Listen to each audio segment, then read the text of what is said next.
All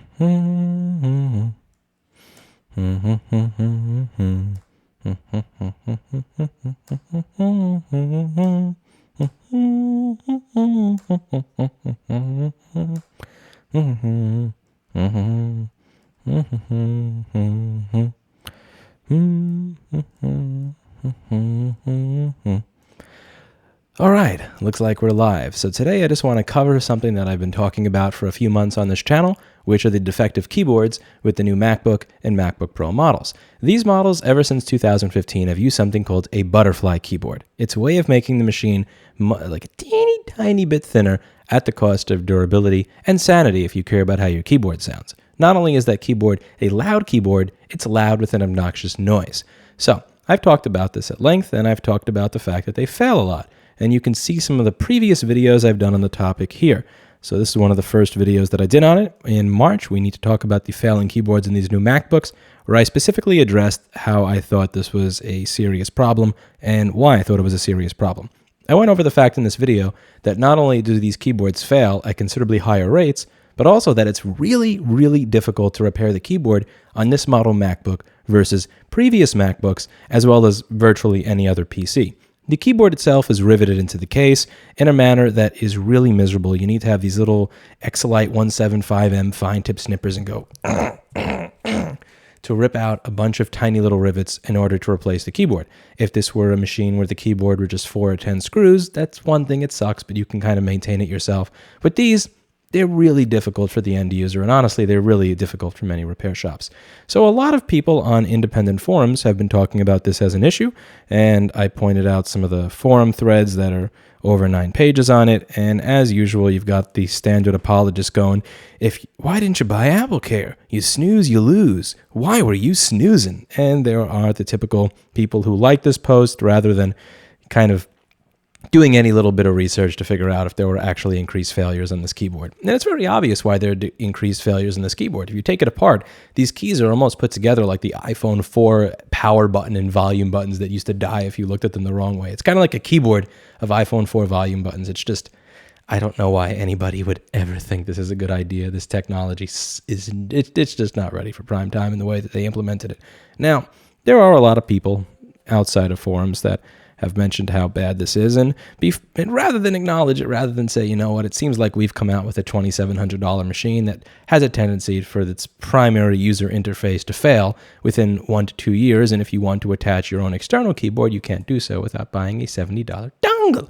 So rather than kind of then address this, what Apple did was say, oh, it seems you have something broken. Now, we're pretty sure that you're too stupid to try something like cleaning it with compressed air, so here, good little customer. You know what you do? You're going to take a can of compressed air, and I'm going to assume that you're so dumb that you don't even know how to use it. So you're going to go from the left of the keyboard to the right of the keyboard, and then from the right of the keyboard to the left of the keyboard. And if you do that, little customer, maybe it'll work again. And if it doesn't, fuck you. Visit the Apple Store or authorized service provider for service, where we'll tell you $400 to $700 to replace the keyboard on your $2,700 product that you didn't do anything wrong to.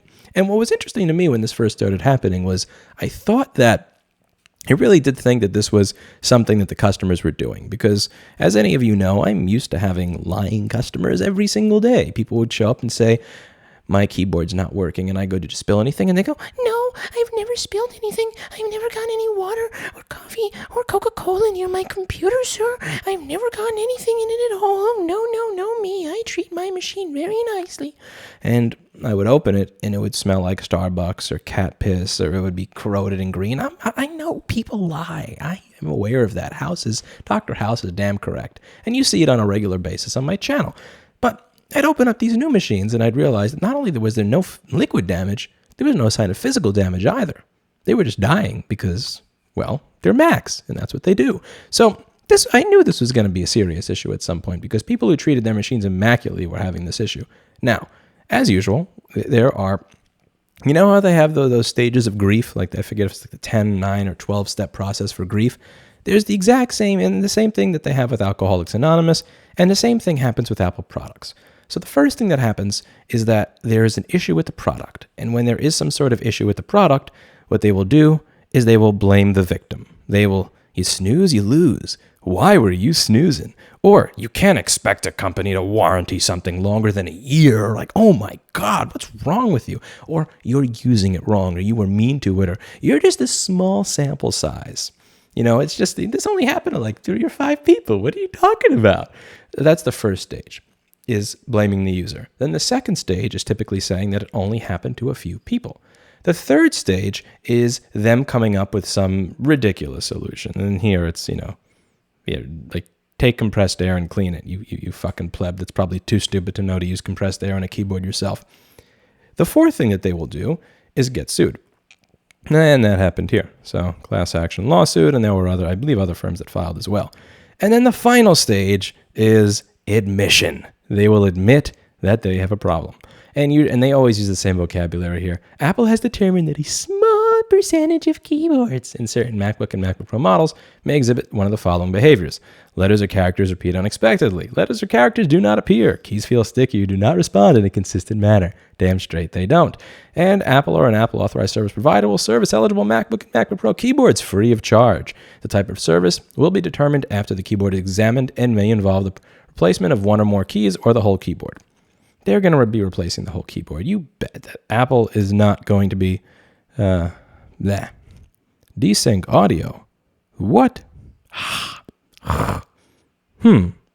Well. Oh, well. Not much I can do about it now. So, this is an issue that appears to have been affecting a lot of people, and they are covering it for free. So, they will fix these models free of charge. So MacBook 12-inch Retina 2015, MacBook Early 2016, all of the Touch Bar ones, even if the ones that are non-Touch Bar with 2 Thunderbolt ports. And hey, they did something right. They decided to do something right, which is actually acknowledge their defect and replace it for the customer. So I'm kind of conflicted here on how to feel. On one hand, they did do the right thing. They realized we manufactured a terrible, terrible product when we made these new keyboards, and we are going to cover that for the end user by replacing them for free. That's a good thing. Apple, high five. You did a good thing. But at the same time, it took them over, what was it? It's been 17, 18 months since the device came out. It's been almost a year since people have been reporting it en masse. How many people paid $500 for new keyboards on these devices when they could have paid $0? That really sucks. And the reason I'm conflicted on the negative side, again, well, I'm happy, very happy that they decided to do the right thing. Again, good on you, Apple, for doing the right thing. This is a premium product. You can max out the 15-inch Touch Bar, and you can wind up paying easily over $3,000 for it. So wouldn't you expect that a $3,000 machine have a keyboard that's more durable than a $300 laptop? I mean, Apple's been designing laptops now for over 20 years, and they still can't figure out how to get it right, which just year after year after year, it's just mistake after mistake after mistake. And I mean, keyboards, really? This is basic stuff. I mean, people have been getting this right for over 20 years. How is it that you managed to mess up a keyboard this badly? This is not like you put in a GPU that was too powerful so the cooling system can't handle it, or the screen coming delaminated because you decided to use some new Retina, whatever. But it's a keyboard. I mean, and the other thing that just kills me is also, when I'm curious, are they using the same keyboard that failed? I mean, are they doing what they did with the 2011 GPU, where they're giving you replacement boards with the same bad stuff that's going to wind up failing again? Because that may very well be the case. I would like to see these new replacement keyboards and see if they're the same as the keyboards that went in before. I'd also like to hear from users that had this done, because if you're a user that's had this done, I am curious to hear from you if you have this issue again. Now, as many of you may remember from my WWDC video, I was curious how that would go. I was curious, and I did a video titled, Will Apple address MacBook Butterfly keyboard failures at WWDC? I also said that if Apple did address their keyboard issues at WWDC and did it properly, which means a free replacement, not any of this, iPhone 6 Plus Touch IC nonsense, if they actually did it and they covered it, that I would delete my YouTube channel. And the conditions were they would have to do this by WWDC. Now, granted, it is a little bit after WWDC, but I'm going to count it. I'm going to assume that I'm gonna assume that they actually came up with this idea before WWDC, because it does take time to roll out a program like this. So I figured that the only right thing for me to do here would be to stick to my word, which was that I would delete my YouTube channel. And that does seem like the right thing to do here. So what I'm going to do is I'm just going to open up the Creator Studio of my YouTube channel here. And I've got to, I said I was going to do it. I got to do it. So here we go. We're just going to log into my YouTube channel here. I've been building this channel up over the past 2 years, but it's time for you to say goodbye, little YouTube channel. It's time for you to say goodbye. No. I was this close to learning how to last hit. I was this close to learning how to last hit. Oh, okay, so we will be going to delete channel, continue first, verify that it's you, enter password. I don't want any of you seeing my passcode just there, so I might just, much sad. Oh man, I'm gonna miss this. I was actually planning on playing a game just tonight, but now I can't play that game tonight. Where'd my window go? Bleh. Damn it, Google.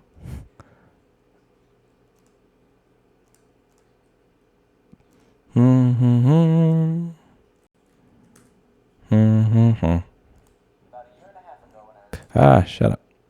Okay. Creator Studio. Advanced settings. Come on.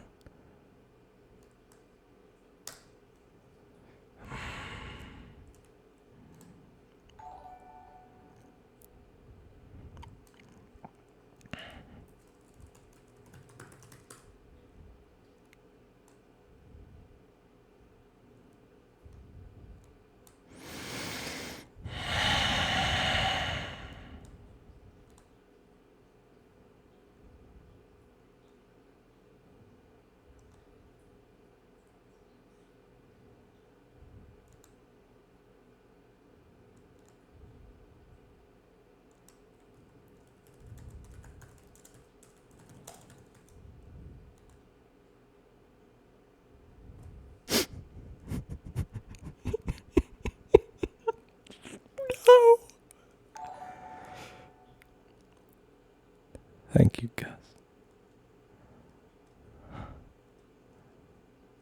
Well, there we go. Rest in peace, little Dota channel. Rest in peace. So, if you do have a MacBook Pro with a broken keyboard, do realize that you can get this fixed by Apple now. And if you are one of the viewers that had an issue with this keyboard and Apple told you to pay $470 to $500 for a new one, and you actually did it, and you actually went ahead and spent that money, then what I would suggest you do is you print out this form and you go to the Apple store that told you to spend $470 to $500. You bring it, you go there with your receipt and a printout of that paper, and you take that paper and you as politely as possible say that I would like a refund. And if they don't give you that paper, then, well, I'll leave it to you what you decide to do. But if it were me, I would take that paper and shove it up their ass. Not suggesting you do that. I would never condone something like that. I'm just hypothetically speaking here. But yeah, seriously, if you did pay for that, you do need to be refunded because it was a design flaw that they have now publicly acknowledged. So by all means, go to your Apple store and demand that they give you your money back if you paid for this. Because if you paid for that, sorry to tell you, but you got screwed. That's it for today. And as always, I hope you learned something.